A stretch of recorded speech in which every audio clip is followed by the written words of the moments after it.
You picture minimalists as ascetics, a single chair, 2 pairs of jeans, maybe a plant that barely survives on neglect. But step into the home of a famous minimalist influencer, and you might find more clothing than in your own closet. Not colorful, mismatched chaos, but racks of carefully curated, high-priced basics in soft beiges and crisp whites. Each piece whispering understated luxury, each price tag loud enough to rattle your budget. And here's the kicker, their less can cost more than your too much. When the game isn't about owning less, but owning better, the math gets strange.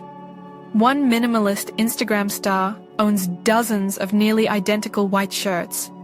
That's 20 weeks without doing laundry. For years, Marie Kondo told us to strip our lives bare, to thank and let go of the excess. Closets emptied, bookshelves thinned, sentimental clutter found new homes. She became the soft-spoken oracle of less. And then, she opened an online shop. Not just any shop. A place where simplicity had a luxury price tag. Premium bamboo boxes, hand-woven storage baskets, and yes, a $200 tea container. The message seemed to shift from own fewer things to own better things from me. The queen of less had become a merchant of more. When the woman who told the world to thank and let go starts selling a $200 teapot, you wonder who's being thanked now. Long before hashtags, minimalism was never about Instagram grids or perfect light. In Japan, it was a tatami room, woven straw mats, a low table, maybe a scroll on the wall.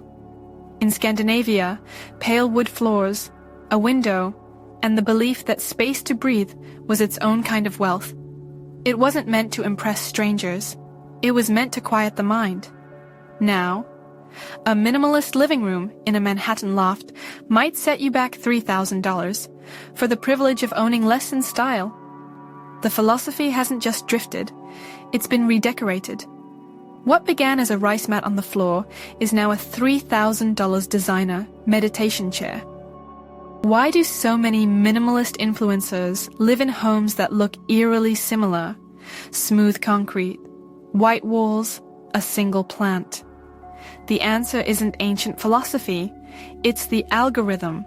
Social platforms reward visuals that are instantly soothing. A photo of an empty, perfect space performs better than a photo of a cluttered, lived-in one.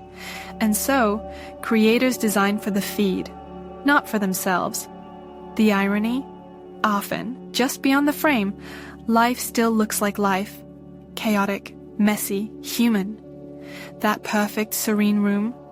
Just behind the camera is a pile of laundry the size of a small car. Here's your script for blocks 5 to 10, keeping the pacing sharp, the flow seamless, and every section ending with a hook that begs for the next. Once, the capsule wardrobe was a quiet rebellion against the chaos of fashion. 12 or so pieces that could mix, match, and outlast trends. But the fashion industry is clever. It saw restraint and found a way to bill for it. Now, Capsule systems come with sleek websites, seasonal lookbooks, and glossy photography. You're not just buying clothes, you're buying a method. And the buy-in? More than most people spend in a year on regular shopping. The moment you see the receipt, it hits you. Owning less just cost more than 12 months of fast fashion. One popular Capsule starter kit costs $501,000 for 12 items you'll be told to cherish for seasons.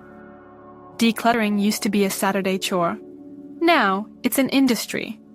Minimalism coaches market themselves like therapists, personal trainers, even life strategists. Their promise: to edit your life down to its essentials, at a premium rate. It sounds wise until you realize the bill for their guidance could dwarf the value of the stuff you're tossing out. The paradox is almost comical. You're paying more to get rid of things than you spent to acquire them. For $100, $300 an hour, you could pay someone to talk you out of buying, or you could just not buy. Some brands don't fight consumerism in the name of minimalism. They feed it. Uniqlo has mastered this dance. Crisp, plain t-shirts, Simple trousers. The appeal is universal, timeless, understated, versatile. But behind that clean aesthetic is a machine built to sell in staggering volumes. This isn't anti-consumerism. It's consumerism distilled into its purest, most palatable form. Uniqlo sells millions of plain white t-shirts a year, enough to give one to every person in Japan, twice. Minimalism has quietly joined the ranks of other self-improvement markets, most notably diet culture. Both start with a personal goal, to shed what's unnecessary. Both promise transformation, and both create ideals so polished, so unattainable, that you keep coming back for another round. It's a cycle you can almost diagram. Buy to feel better about not buying, and repeat. The perfect minimalist home, like the perfect body, is always one purchase away. Step into a Muji store and the air changes. Calm lighting, muted colors, rows of beautifully plain objects. It's like wandering through a Zen monastery, until you pick up the price tag. A coat rack, elegant, understated, is $139. Suddenly, the stillness is broken by the sound of your own laugh. It's like walking into a Zen monastery gift shop, where enlightenment is sold in oak and brushed steel. You book it for the quiet, a minimalist Airbnb promising a break from clutter and noise. And yes, the walls are bare, the furnishings sparse, but each object in the room is an artisanal statement piece with a price tag you can feel from across the table. It's not just a space, it's a showroom for the idea of restraint, at a nightly rate that could buy a month in a decent hotel. For $450 a night, you too can pretend you don't own anything. Minimalism was once a whisper in a noisy room. Now, it's a global industry worth over $10 billion. That's enough to buy every household in Iceland a full IKEA kitchen, with change left over for candles and rugs. The irony is impossible to ignore. The movement that promised to step away from consumer culture has become one of its fastest growing sectors. Less is now big business. Minimalism is now worth more than the GDP of over 40 countries. So much for escaping capitalism. The books look innocent enough. Soft covers, clean fonts, promises to change your life by owning less. But many of these guides aren't the destination. They're the on-ramp. Read a chapter, and you'll be invited to a workshop. Watch the workshop, and there's a premium course. Finish the course, and there's branded merchandise. The path to less is paved with more. The book that clears your shelf to make room for its branded mug. Step 1. Clear your bookshelf. Step 2. Fill it with $40 minimalist guides from the same author. That airy sunlit loft you saw on Instagram? Turns out the resident doesn't even own the couch, or the bed, or the coffee table. Some minimalist apartments are staged for magazine spreads and influencer shoots. Every object rented, every scene temporary. It's not a lifestyle, it's set design. The monk's cell was a set. That lived-in minimalist loft? Every single object is on a 48-hour rental contract. In crowded cities, every square foot is money. So when you walk into a home with an expanse of polished floor and nothing on it, it's not just aesthetic. It's a quiet signal of wealth. You can afford to not fill it. Minimalism becomes less about peace and more about power. In Manhattan, an empty 10x10 area can be worth more than a Porsche. Somewhere along the way, minimalism picked up a moral halo. The implication, if you own more, you're not just cluttered, you're irresponsible. It's a subtle hierarchy, but you can feel it in the raised eyebrow, the passing comment about too much stuff. Minimalism stops being personal and starts being performance. The quiet sneer at someone's cluttered desk says it all. It's called limited run, but it's the oldest trick in the book. A minimalist water bottle, only 500 made, sells out in 12 minutes. Not because people need it, but because they're told they might miss it.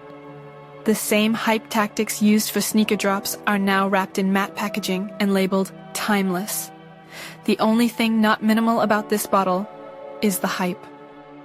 Keeping a minimalist home isn't as effortless as it looks. That perfectly bare counter, someone wiped it 5 times today. Those 3 forever pieces of furniture, 2 have already been replaced this year to keep up the look. Minimalism promises freedom from chores, but the image of minimalism can be a full-time job. Minimalism is the only lifestyle where you can feel exhausted from having less stuff.